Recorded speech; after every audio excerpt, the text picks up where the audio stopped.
नमस्कार, मेरा नाम है वीर सिंह। मेरे साथ मौजूद हैं देवारा खासराजा के प्रधान हैं। आइए उनसे कुछ बात करते हैं, देखते हैं आज की उनके क्या कुछ समस्याओं को लेकर देवारांचल के कुछ मुद्दे हैं, उस पे हम चर्चा करना चाहेंगे। सर, एक बात बताइए, देवारांचल के इलाके में मुझे लगता है कि सबसे ज़्यादा अनुभव आपको है, लेकिन देवारांचल की जो समस्या है जस की तस पड़ी रहती है। जब बाढ़ आती है तब यहाँ पे खचाखच राजनीति होती है। बाढ़ पीड़ितों को मुझे नहीं लगता है कि बहुत ज़्यादा सुविधाएं मिल पाती हों, ये हर साल की समस्या है। क्या कहना चाहेंगे, किस तरीके से निस्तारण होगा और किसानों का कैसे, किस तरीके से आप लाभ दिलवाएंगे? समस्या इतनी बड़ी है कि इस समस्या के बारे में एक बार आप, हम या सरकार, प्रदेश सरकार, केंद्र सरकार, जो भी सरकार, मंत्री, विधायक जो भी इस चीज़ को सुनेंगे और ध्यान करेंगे कि समस्या हमारी कितनी बड़ी है। आपने अभी कहा है कि आप देवारा के बारे में जानते हैं। देवारा के बारे में इसलिए जानता हूं कि मेरे पूर्वजों सहित हम लोग का जन्म उसी इलाके से है, इसलिए जन्म से जिस चीज़ को जानता हूं। लेकिन बड़ा होने के बाद हमने एक चीज़ अनुभव किया कि जैसे आप चलेंगे पूर्वांचल एक्सप्रेस वे पे, तो पूर्वांचल एक्सप्रेस वे की अपनी ज़मीन है।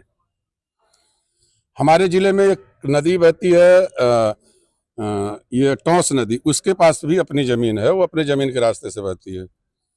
पुरानी सरयू नदी हमारे ज़िले में स्थित है, वो भी अपनी ज़मीन से बहती है। हमारे जनपद में एक महुला गढ़वल बांध है जो हम लोगों के करीब है, हमारे बाढ़ प्रभावित क्षेत्र के करीब है, उसकी भी अपनी ज़मीन है।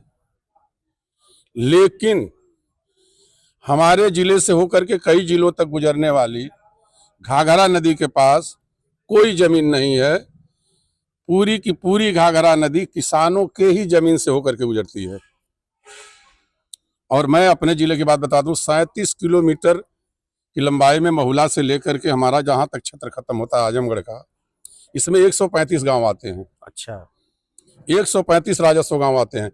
135 राजस्व गांव की कुल करीब करीब मेरे ख्याल से 3,000 साढ़े 3,000 एकड़ जमीन जो है, जिसमें सिर्फ घाघरा नदी बहती है। एक तरफ सरकार, अधिकारी ये कहते हैं कि हम किसान की सुरक्षा कर रहे हैं, किसान की जमीन बचा रहे हैं। आप बताइए, जहां किसान की जमीन से ही होकर के घाघरा नदी गुजरती है, उस किसान की जमीन जब उस नदी में चली जाती है तो अपना परिवार का भरण पोषण कैसे करता होगा? ये बड़ी समस्या है। कितनी विकराल समस्या है। ये समस्या सिर्फ एक जिले की है। ये घाघरा नदी कुल मिलाकर के 1229 किलोमीटर में चलती है।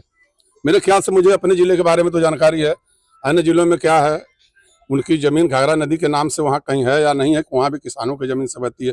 ये हमारे देश और प्रदेश के लिए सबसे बड़ी समस्या है। अगर इसका पूरा आकलन किया जाए तो खास करके मेरे जनपद में ही करीब करीब 1.5 लाख के आसपास किसान ऐसे होंगे कि जिनकी जमीन से होकर के नदी गुजरती है, उनकी कोई फसल नहीं होती। अच्छा, पूरी फसल बर्बाद कर देती है। उनके घर बनाते हैं, वहाँ घर को भी बहा ले जाती है। लेकिन आज तक किसी अधिकारी, किसी नेता, किसी सरकार का ध्यान इस तरफ नहीं गया कि हम जैसे पूर्वांचल के लिए जमीन ले रहे हैं, बाकी योजनाओं के लिए, इतनी विकराल नदी के लिए भी जमीन के लिए सरकार को व्यवस्था करानी चाहिए। जब यह चीज कागज में ढूंढने के बाद, मैं तो अपने गांव के बारे में जानता था, अगल बगल के गांव के बारे में जब पता लगाया तो वहां भी यही पता निकला कि गांव ही गांव है। अच्छा, मतलब हमारा आजमगढ़ जनपद का और गोरखपुर जनपद का नक्शा एक में सट जाता है, गांव का नक्शा एक में सटाया जाता है, उसमें बीच में नदी का कहीं कोई नदी का कोई नामो निशान नहीं है।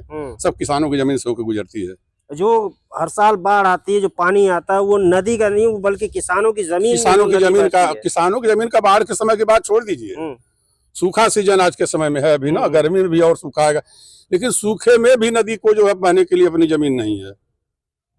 जो बह रही है वो किसानों की जमीन से होकर बह रही है। आप लोग ये चाहते हैं कि जो किसानों की जमीन है या तो सुरक्षित की जाए या फिर किसानों को उसका मुआवजा दिया या तो किसानों को मुआवजा दे करके और जो है नदी के लिए किया जाए ताकि किसानों का हित हो सके। अच्छा, ये मांग कहीं और उठाई है आपने कुछ? यह मांग हम एक बार जो है आजमगढ़ के वर्तमान सांसद माननीय धर्मेंद्र यादव जी से एक बार हम उनसे मिले थे और उनसे कहे थे, लेकिन उसके बाद जो है कोई इस पे मतलब कोई चर्चा नहीं, कोई बात नहीं, कहीं कुछ नहीं हुआ।